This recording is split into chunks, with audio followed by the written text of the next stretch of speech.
père, sa famille. Il a passé 19 ans en bagne car il a essayé de s'évader plusieurs fois. Il a toujours été rattrapé jusqu'au jour où il a su qu'il était libre. Jean Valjean est donc un ancien forçat tout au long de sa vie et tout au long du grand âge. Il est marqué par ce passé à sa sortie du bagne. Il est misérablement vêtu, il marche toute la journée en évadé. La personne ne veut le recevoir sauf Monseigneur Michel, qui l'accueille et lui parle avec bonté sans tenir compte. Ce qu'il a fait, Jean Valjean encore sous la mauvaise influence du bagne, voit les couverts en argent de l'évêque. Et quand il se fait arrêter, il ne comprend pas tout de suite pourquoi le prêtre lui fit ce cadeau en lui disant « Vous n'apportez plus au mal, mais au bien ».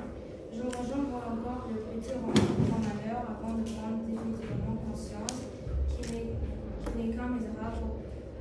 Pour la première fois depuis 19 ans, il pleure. Jean Valjean doit accepter de perdre Cosette qui épouse Marius. Toujours hanté par son passé qu'il a relevé au Chambaran, il vit seul et triste. Il meurt après avoir revu une dernière fois celle qui fut son ange. Jean Valjean a passé 19 ans en bagne pour avoir volé un roi. Dans le début des Misérables, il est rejeté de tout le monde. À la fin, il devient bourgeois estimé et connu de tous. Jean Valjean, devenu Monsieur Madeleine, a sauvé Cosette. Dans Les Misérables, toutes ses actions sont importantes. Il est non seulement le sauveur des personnages principaux avec Cosette, Fantine et Marius, mais il est le héros. Il illustre l'espoir que met Hugo dans l'éducation, la bonté et la solidarité. Nous croyons que le misérable peut surmonter la haine que la société injuste a fait naître en lui, s'il rencontre au moins un être humain capable de lui rendre sa dignité. Monsieur Madeleine immortalise ce misérable. Alors aujourd'hui, je vais vous présenter la justice et l'injustice dans Les Misérables. Il y a énormément de passages évoquant la justice dans Les Misérables. Victor Hugo offre une vision très critique du système judiciaire français de son époque. Dans une grande partie du roman, on trouve les personnages qui subissent les conséquences des lois injustes et exagérément sévères. Exemple, la condamnation de Jean Valjean à 5 années de travaux forcés pour le vol d'un pain, ce qui est totalement disproportionné. Fantine qui a été emprisonnée pour avoir essayé de subvenir aux besoins de sa fille. Les lois de l'époque n'avaient aucune considération ni pour les femmes ni pour les pauvres. Cependant, Victor Hugo donne de l'importance à ce sujet. D'autres passages montrent la dure justice du temps, comme lorsque Jean Valjean est contraint de retourner en prison pour une faute qu'il n'a pas commise. Même dans le tribunal, on voit le fonctionnaire de justice qui se réjouit de sa punition.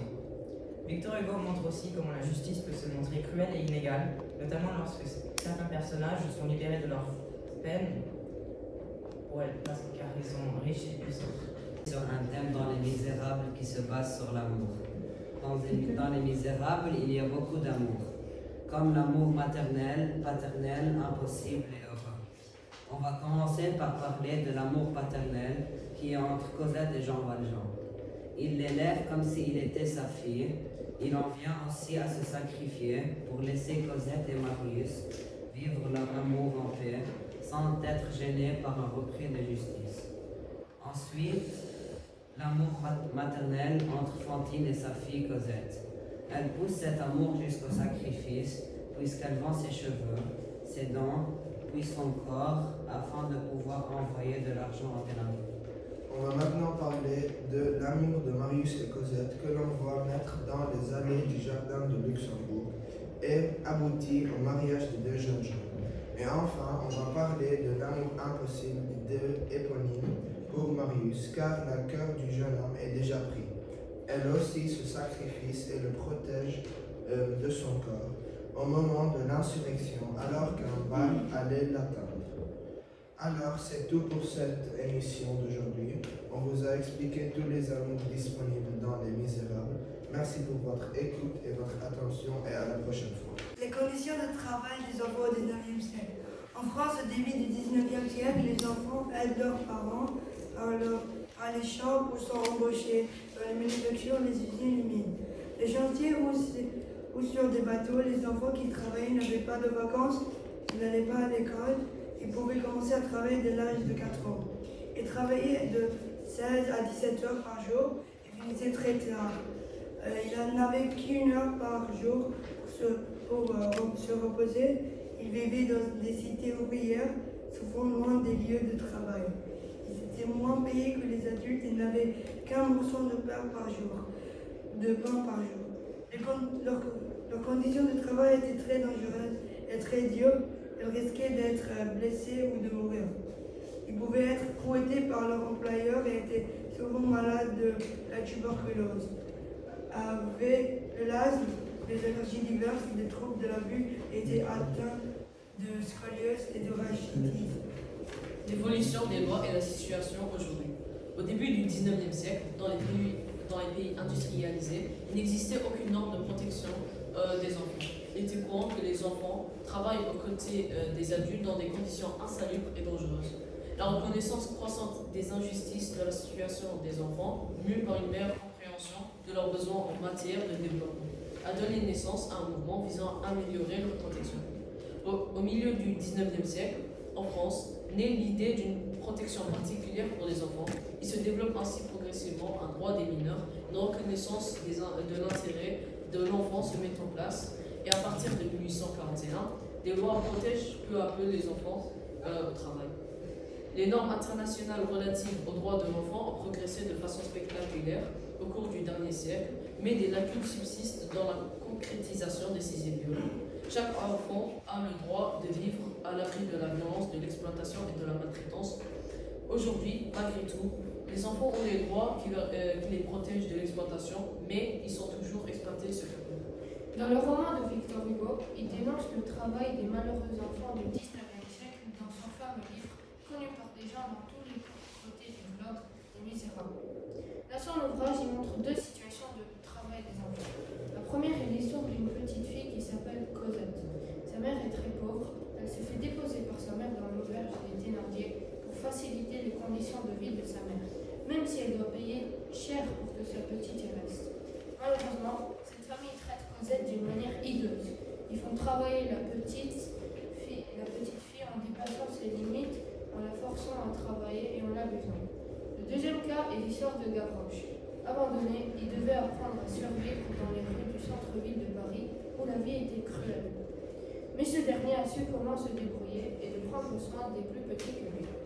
Mais tout cela était très commun au XIXe siècle, et c'est Victor Hugo qui le montre à la population.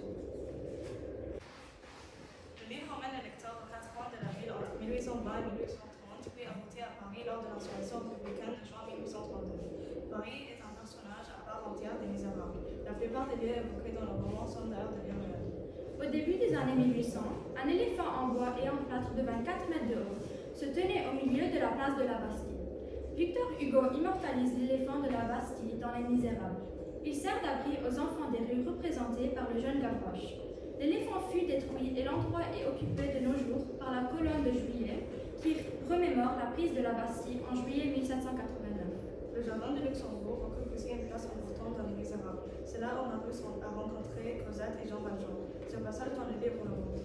Depuis plus d'un an, Marius remarquait dans une allée déserte du Luxembourg, l'allée qui longe le parapet de la rue des Pépinières, un homme et une toute jeune fille presque toujours assis côte à côte. Marius aimait encore faire des longues promenades dans les allées les moins fréquentées du jardin de Luxembourg. Un jour qu'il passait devant le banc de Cosette et du théâtre de celle-ci, ses yeux et ceux de Cosette se rencontrèrent. La rue de Chanvrerie est dans ce passage du livre. Les astres se succédèrent. L'horreur alla grandissant, alors éclata sur ce tas de pavés, dans cette rue de la Chanvrerie, une lutte digne d'une muraille de Troie. Nombre de personnages du roman convergent vers la barricade. Marius et ses amis insurgés, étudiants et ouvriers, socialistes et républicains, mais aussi le vieux Marbeuf, le jeune Gavroche qui meurt, et le policier Javert venu les espionner. Le 6 rue des Filles du Calvaire est l'adresse du richissime routurier, M. Gilles Normand, grand-père de Marius Pontmercier. Marius, étudiant, fils d'un colonel, disparu à Waterloo, affronte le socialisme en découvrant la misère du peuple. Il tombera amoureux de Cosette. Le couvent du Petit Picpus est pour Jean Valjean et Cosette, d'où qu'ils viennent, un lieu d'asile.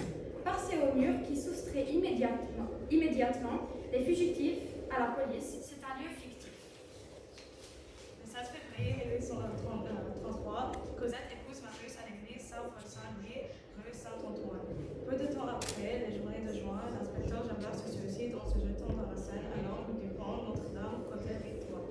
Ensuite, Marius et Cosette passeront leurs jours heureux, rue des Filles du Calvaire.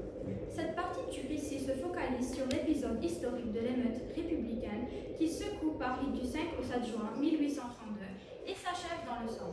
Tentative ratée de renverser la monarchie de Juillet, Marque, alors que Lafayette prononce son éloge funéraire. Un drapeau rouge se lève dans le convoi et sous le regard effaré de Lafayette. Les obsèques dégénèrent soudain en affrontement entre manifestants et garde nationale. On va présenter les bandes annonces. On a eu l'occasion de visionner les deux bandes annonces qui s'intitulent sur Les Misérables BBC par Andrew Davis en 2018. Les prénoms des acteurs principaux sont Lily Collins, Fantine, Dominique West, Jean Valjean. Bande annonce Les Misérables par Robert Hossein en 1982. Les prénoms des acteurs principaux sont Lino Ventura, Jean Valjean, Evelyn Weeks, Fantine. Relevez plusieurs points communs et différences. Les Misérables BBC. Différence. Les couleurs qui attirent notre attention. Représentées en vidéo. Les noms des personnages sont différents. Acteur Andrew Davis, représenté dans les années 2018. Point commun, les deux bandes annonces mettent en scène Les Misérables. Les différences. Les couleurs sont angoissantes et horribles. Représentées en photo, les noms des personnages sont différents. Auteur Robert Hossein, représenté en 1982. Point commun, les deux bandes annonces mettent en scène Les Misérables. À chaque fois, quels personnages sont mis en avant? De quelle manière? Dans Les Misérables BBC, les personnages mis en avant sont Fantine et Jean Valjean, car ils ont plus de présence sur l'écran. Dans les bandes annonces, Les Misérables, Jean Valjean, Thénardier et Javert sont mis en avant de manière que leur nom est écrit en dessous de leur photo. Quel film avez-vous le plus envie de voir? À notre avis, nous préférons de regarder Les Misérables BBC à cause du suspense et du mystère. Cette bande-annonce est plus attrayante car elle est au 21e siècle. Elle est représentée plus clairement et plus lumineuse. Donc, on a mieux compris le concept du film. Merci. Où vont tous ces enfants dont pas un seul nourrice et vous êtes repensifs que l'affaire Pellegrin? Ces filles de 8 ans qu'on voit cheminer seules, qui s'en vont travailler 15 heures sous des meubles. Ils vont de l'aube au soir faire éternellement dans la même prison, le même mouvement, accroupis sous les dents d'une machine sombre, monstre hideux qui marche on ne sait quoi dans l'ombre, innocent dans un bagne, ange dans un enfer, travail tout et d'errant tout de fer, jamais on ne s'arrête et jamais on ne joue, aussi quelle pâleur de la cendre est sur leurs joues, on les fait à peine jouer, ils sont déjà des lasses, ils ne comprennent rien à leur destin, hélas. Ils semblent dire à Dieu petit comme nous sommes, notre Père voyez ce que font nous les hommes. Mélancolia est un poème par Victor Hugo. Il est écrit au temps de la révolution industrielle au XIXe siècle. Elle a engendré de grands besoins de main-d'œuvre dans l'industrie. Les enfants issus des classes sociales pauvres étaient alors généralement conduits à travailler très jeunes. Quand Victor Hugo écrit le poème Mélancolia en 1838, la France n'a pas encore adopté de législation en droit le travail des enfants. Mélancolie désigne alors la mélancolia politique de Victor Hugo devant l'exploitation des enfants comme Gavroche dans Les Misérables. Le texte désigne la misère du peuple dans le contexte de la révolution industrielle au XIXe siècle. Merci. Premièrement, dans la version des Misérables de Robert Hossein, l'histoire a été soigneusement respectée. Et en général, les lieux, les effets spéciaux et la musique ont été miraculeusement présentés pour 1982. Les personnages, surprenants pour la plupart, ne ressemblaient pas à ce que j'ai attendu, car par exemple Hugh Jackman comme M. Thénardier a été un bon choix. En général, je trouve que cette adaptation est bonne, mais qu'elle n'est pas parfaite. Dans la deuxième adaptation des Misérables, celle de Billy Auguste faite en 1998, tous les éléments du roman sont parfaitement représentés. La musique et l'ambiance, les moments intenses et chagrinants marchent très bien ensemble et les acteurs ont formidablement joué leur rôle. Dans les deux adaptations, il y a des différences de caractère. Par exemple, Javert, qui dans la version de Billy Auguste semble être plus dynamique et plus jeune. Conclusion, j'aime les deux versions du film, mais je choisirai celle de Billy Auguste. Et entre celle de Billy Auguste et celle du roman, je ne peux pas choisir. À toi, Hassan. Beaucoup de versions des Misérables ont été produites au cours des années. Différentes versions françaises et même anglaises ont En classe, on a étudié la version de Billy Auguste et celle de Robert Hossein. À mon avis, j'ai préféré la version de Billy Auguste parce que je pense que les acteurs ont été parfaitement représentés physiquement comme dans le roman. Jean Valjean est représenté comme un homme fort et il fait peur, mais dans l'autre version, c'est le contraire. Mais pendant le film, on peut voir que le caractère de Jean Valjean change et devient une meilleure personne. J'ai aussi préféré Javert dans la version de Billy Auguste parce qu'il a l'air plus menaçant et plus mystérieux.